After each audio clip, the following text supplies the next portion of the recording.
Welcome sa Dries TV. Kung interesado ka sa ganitong news, huwag kalimutang isubscribe ang ating YouTube channel. Maraming salamat! Welcome po ulit sa ating panibagong update tungkol sa Kim Pao. Ihahatid ko po sa inyo ang pinakabago at pinaka-latest na mga kaganapan tungkol sa kanila.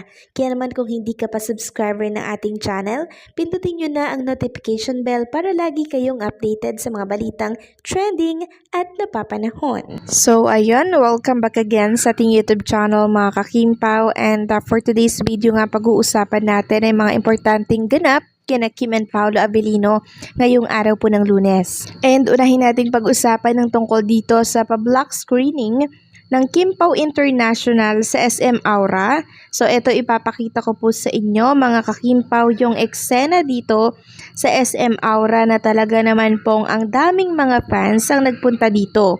At alam nyo po ba mga ka-Kim Pao, meron pa po silang mga pag-giveaway dito na picture po ni Kim and Paolo Avellino. May mga pa-popcorn pa silang binibigay and syempre pa-water. Talagang napaka-generous po ng mga Kim Pao Nation, Kim Pao fans, no, Kim Pao group, dahil talaga namang nagpo-provide sila ng mga kailangan po ng mga manonood dito po sa loob ng sinihan. So nakakataba ng puso yung talagang pagsuportang pinapakita po nila kay Kim and Paolo. Samantalang dito rin sa SM Cinema Baguio po ay may pa-block screening din ang ilang Kim Pao group na siyang dinaluhan din po ng napakaraming mga netizen. And alam niyo po ba mga ka-Kim Pao, present daw dito ang siblings po at aunt and relatives nitong si Paolo Avellino, ayon yan sa Kim Pao fan.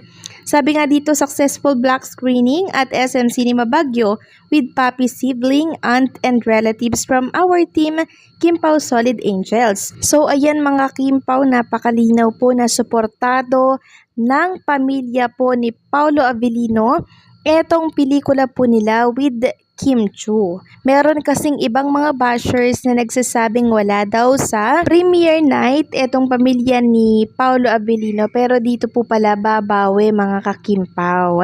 So nakakatuwa lang dahil kahit wala sa premiere night ay nandirito naman sa block screening sa SM Baguio. Samantalang isang netizen naman po ang first time manood ng Filipino film dito sa abroad, at eto po ang masasabi niya mga ka-Kim Pao.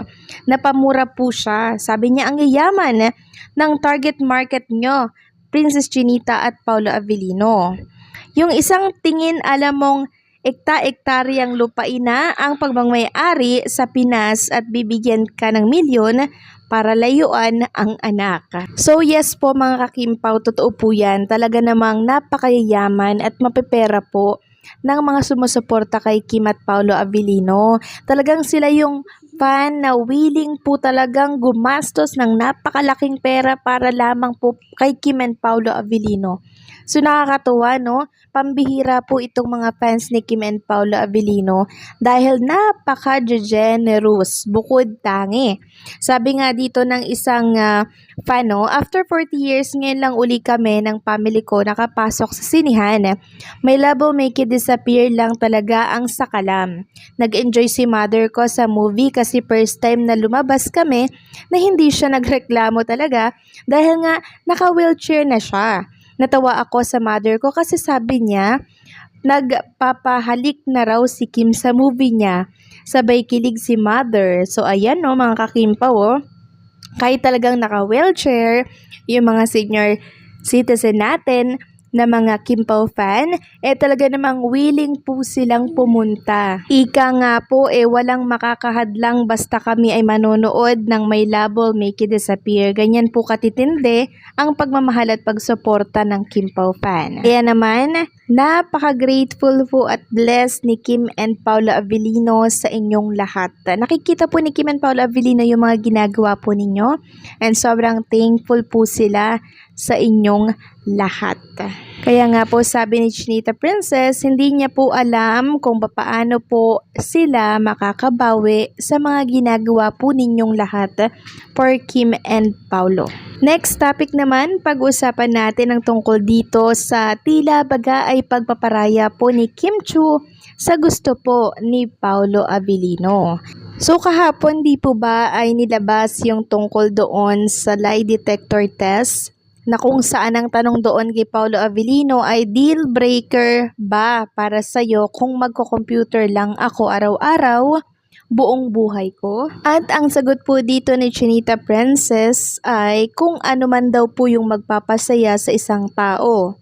Pero wag mo akong kalimutan na nandito. So, ibig sabihin, payag po si Chinita Princess na mag-game si Paolo Avellino ng 12 hours or 16 hours. Basta wag kalimutan na nandito naman si Kim Chu. 'Di ba? Hindi yung game lang si Paolo ng game. Computer lamang siya ng computer. 'Di ba? Yun lang naman yung gusto ni Kim na wag mong kalimutan na andirito ako. 'Di ba? Huwag kang mag-focus dyan. So, nagparaya po si Chinita Princess doon. Talagang love na love niya din si Paolo Avellino. So, sa part na to, medyo nakalimutan ni Chinita Princess na yung sagutan nila ay very magjowa coded. Talagang sa vlog pa sila nag-negotiate kung ilang hours lang ang allowed mag-computer si Paolo. So, nakakatuwa, di ba? 12 hours daw, sabi ni Kim. Sabi naman ni Paolo, 16 hours daw. So, dun pa sila nagtalo. Na which is so cute, super sweet naman, di ba? Ang cute lang at ang kulit nilang magtalo. So, dito natin nakita yung willingness ni Chinita Princess na mag-adjust talaga siya for Paolo Avellino. So, love na love niya talaga si Paolo. And si Paolo naman, syempre, willing ding mag-adjust for Chinita Princess. Sabi dito ng ilang mga netizen at Kimpo fan, sa sinagot po ni Paolo, makinig ka sa misis mo, Paolo. 12 hours lang kasi, Pao, para may time ka kay Kimi. Ang cute ni Kimi magalit, Avellino, makinig ka, tuwag galitin ang Kimi, okay? Huwag tigas ulo. Sabi pa ng isa, pag magkaanak na sila, hindi na yan magbababad sa computer si Paolo. He will change para mag-work ang relationship. Yes, magbabago yan mga kakimpaw.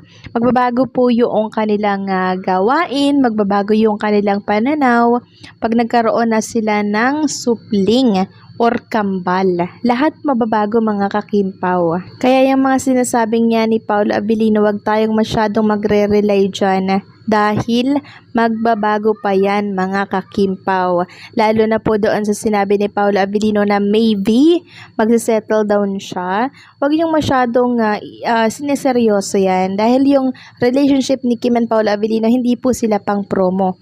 Hindi po nila yan i-divulge dito sa pang promo nila na interview. Alalahanin nyo, pang pribado po si Kim and Paolo, hindi sila pang promo lang.